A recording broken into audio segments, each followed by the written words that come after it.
Welcome back again. This video is gonna be about cPanel.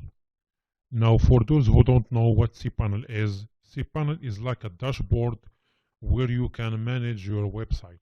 It gives you the ability to maintain and manage your website very easily without the need of any server of technical knowledge. So after you buy the web hosting, as I showed you in the previous video, you will receive an email with your hosting plan info and your cPanel login credentials.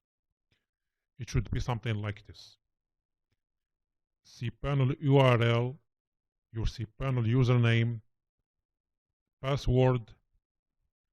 So if you click your cPanel URL,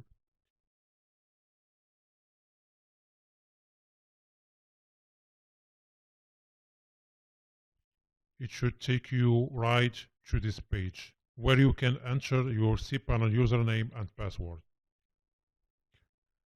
So I'm gonna go ahead and copy paste the username and password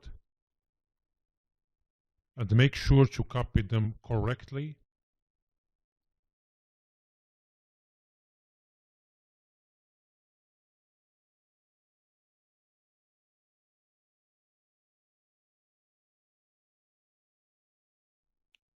Click login.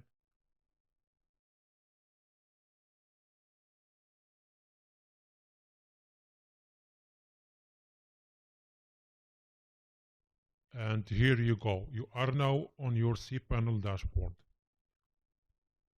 Here on the right, you can see all the server details. We have files, databases, domains. So this is how your cPanel looks like. In the next video, I'm going to show you how to import your website files to the server using your cPanel.